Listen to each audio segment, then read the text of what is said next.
La qualità sia audio che video è pessima, però tanto questo video lo vedranno in 2, forse 3, quindi pace. È difficile parlare di uno degli autori più importanti della letteratura moderna, così come è difficile parlare di uno dei suoi libri tutto sommato minori, ma che nel suo essere minore è comunque fortemente e strettamente legato al periodo, ma soprattutto al contesto e al motivo per cui è stato scritto. Quindi voglio da subito mettere le mani avanti dicendo che questa non è né una recensione né un'analisi, perché non sarei in grado di farle.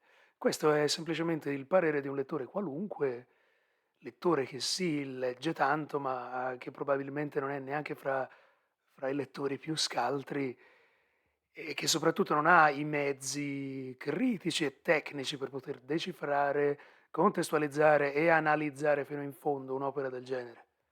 Opera che fa parte poi di una bibliografia non trascurabile a livello di dimensioni, di cui ho una conoscenza piuttosto sommaria, quindi l'unica cosa che vi chiedo è di avere un po' di pietà. Dunque, La luna è tramontata di John Steinbeck.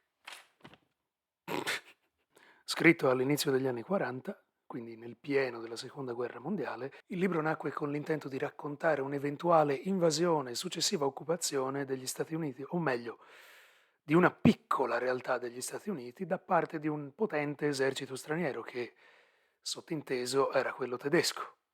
È importante sottolineare come l'idea di base è nata, dal momento che l'urgenza di dover raccontare una storia del genere nacque nel momento in cui divenne evidente per Steinbeck e per, chiamiamola, l'autorità americana, nel momento in cui divenne evidente che gli Stati Uniti sarebbero dovuti entrare a far parte del conflitto.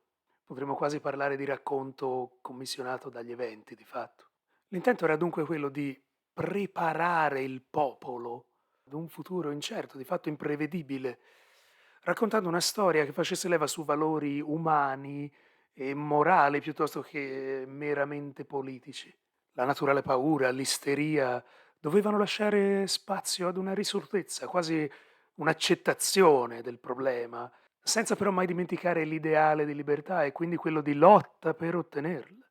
C'è da dire però che l'idea originale di ambientare il romanzo all'interno degli Stati Uniti non ebbe molto successo fra chi commissionò il racconto, dal momento che c'era la paura che potesse quasi alimentare questo senso di tensione, piuttosto che invece magari mostrare una via, un modo per reagire.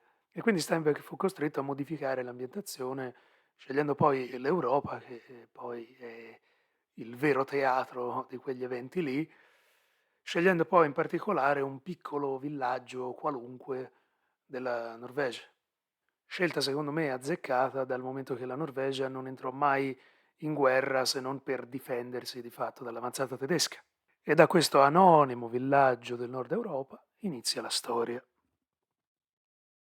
Un giorno, di punto in bianco, l'esercito invasore, e non viene mai specificato che si tratti di quello tedesco, irrompe in modo roboante nel villaggio, che naturalmente non è né preparato né adatto a rispondere a un assedio su vasta scala.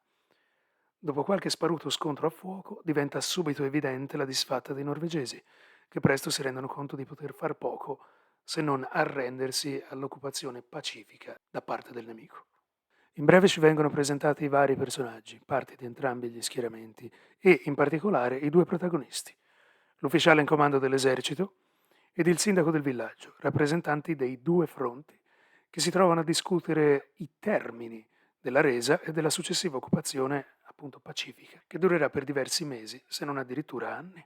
E da questa scintilla inizia un racconto di stasi che parla fondamentalmente della convivenza forzata fra questi due fronti, che racconta pure di come questa situazione a un certo punto diventi normale e di ordinaria amministrazione per gli abitanti del villaggio, così come per i membri dell'esercito. La trama di per sé non è particolarmente avvincente e per il tipo di storia che mira principalmente a sensibilizzare, credo che sia giusto così. Quindi non ci sono da aspettarsi colpi di scena, capovolgimenti o stravolgimenti improvvisi. Semplicemente questa lunga, lenta logorante convivenza. Credo sia il caso anche di parlare dello stilema narrativo del libro, che credo sia piuttosto interessante. Lo svolgimento della trama ricorda molto da vicino una classica messa in scena teatrale, con i personaggi che si muovono e interagiscono fra di loro in questi spazi statici, quasi come fossero un palco. Ogni capitolo è legato a un singolo ambiente, quindi i personaggi si susseguono in scena, si alternano e si raccontano. Poi all'inizio dei capitoli c'è una piccola descrizione in prosa che racconta effettivamente cos'è successo da un capitolo all'altro, o fatti salienti, avvenimenti importanti, quindi effettivamente dà il contesto all'interno del quale poi avviene la scena, avviene l'atto. Questa scelta narrativa, a mio parere, è eccezionale per raccontare questo tipo di storia, soprattutto dove in fin dei conti a venir fuori deve essere l'umanità dei personaggi. E qui arrivano i problemi, perché se è vero che il libro è fondamentalmente ben scritto, o almeno diciamo fondamentalmente ben tradotto in italiano, anche se pure lì avrei qualche rimostranza, bisogna dire che purtroppo è la scrittura dei personaggi a fare acqua.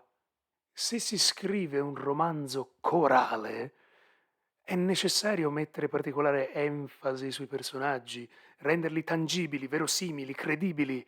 Devono essere personaggi che non necessariamente permettano al lettore di rispecchiarsi, ma che quantomeno possano dare l'idea di essere persone, altrimenti tutto il resto passa in secondo piano. Se l'intento è quello di sensibilizzare, deve esserci alla base una sensibilità descrittiva, deve esserci finezza per raccontare il sentimento, così come per raccontare anche le sensazioni, cosa che purtroppo in questo libro manca quasi del tutto, se non per casi e situazioni sporadiche. I personaggi sono, come si dice, tagliati con l'accetta, quindi molto grossolani nel modo di affrontare le cose, nel modo di pensare le cose, e soprattutto le loro frasi sono riempite di una retorica idealista che rende il tutto ancora più asettico, ancora più lontano dalla realtà. È bello che non vengano fatte distinzioni fra buoni e cattivi. Sono tutti dei poveracci alla fine, chi perché è invaso, chi perché non sa, perché sta facendo la guerra. Però d'altra parte non c'è nessun tipo di descrizione umana che possa fare un minimo di presa. Sembra che tutti debbano esporre, enunciare il loro pensiero puro ed intonso, come se quella fosse l'unica loro funzione, ma qualsiasi personaggio deve di base essere più ricco di quanto sia necessario al solo fine narrativo. È difficile che io riesca ad apprezzare un discorso esistenzialista fatto da qualcuno che non esiste, nemmeno nella mia testa, nemmeno mentre lo leggo. E a dire il vero era retorica pure questa.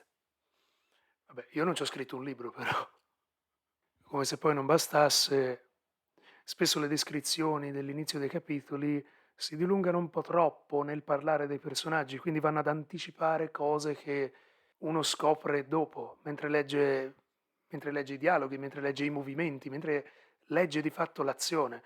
Quindi quelle poche volte in cui ci potrebbe essere qualche spunto interessante, questo viene completamente anticipato e quindi spogliato della sua minima forza.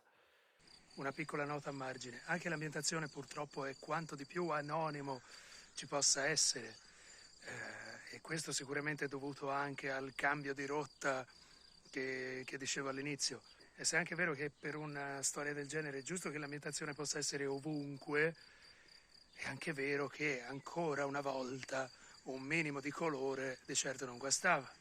Insomma, credo che lo stile narrativo sia tanto adatto quanto mal utilizzato o comunque non bilanciato in questo caso. Secondo me poteva essere fatto decisamente di meglio, andando ad arricchire un pochino i personaggi, andando a rendere il tutto un pochino più cadenzato a livello di ritmo. Non ci voleva chissà cosa, forse, però alla fine chi sono io per dirlo, ma credo che con un po' di cura in più questo sarebbe potuto essere un buon libro, perché l'idea di base, specialmente legata al contesto, la scrittura comunque gradevole, fanno percepire una maestria di fondo che chiaramente c'è e basta pensare ad altri libri dello stesso autore per capirlo, però questa non basta a salvare una storia blanda, abbastanza incolore e tutto sommato poco definita.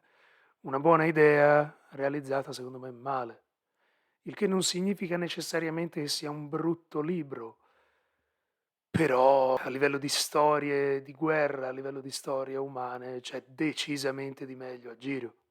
Credo che in un caso come questo vada fatta una distinzione fra quello che è l'intento morale e l'esecuzione tecnica. E laddove non discuto l'intento morale, discuto invece la sceneggiatura, semplicemente l'esecuzione, tutto qui. E anche in realtà il come quel senso morale viene raccontato, con una retorica sulla libertà, sulla battaglia che ha fatto il suo tempo, ma credo che già all'epoca potesse essere un tantino ridondante, ecco. Piccola nota finale notturna che ci tenevo ad inserire. Pensando all'Europa di oggi, credo che magari chi ha vissuto situazioni di guerra o comunque situazioni spiacevoli di questo tipo possa trovare la superficialità e la pomposità di alcuni tratti di questo libro quasi offensivi. Infine, che dire, lo consiglio ai lettori irriducibili, ai fan sfegatati di Steinbeck, però tendenzialmente lo devo sconsigliare a tutti gli altri, a chi è un pochino più smaliziato, ecco. Sicuramente c'è poco che questo libro può dare o può dire, tutto qua. È leggibile, pure apprezzabile nella scrittura, ma nulla di più.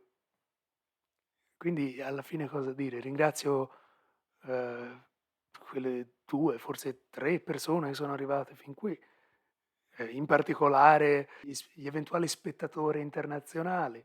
Ringrazio il mio ottimo amico Gabriel che mi ha regalato il libro, di fatto portandomi all'interno di questo mondo, e mi ha regalato anche dell'altro di Steinbeck che reputo di tutt'altro livello, ecco. Quindi, che dire, grazie ancora e spero non siate delusi, non tanto dal libro ma da me. Spero di non aver deluso le vostre aspettative, o quantomeno spero di avervi fatto fare quattro risate. E niente, tutto qui. Forse alla prossima, non lo so. Ciao.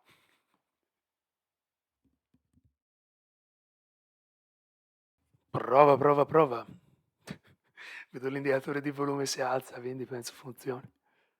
Dunque, la luna è tramontata. Di John, stai che cazzo però.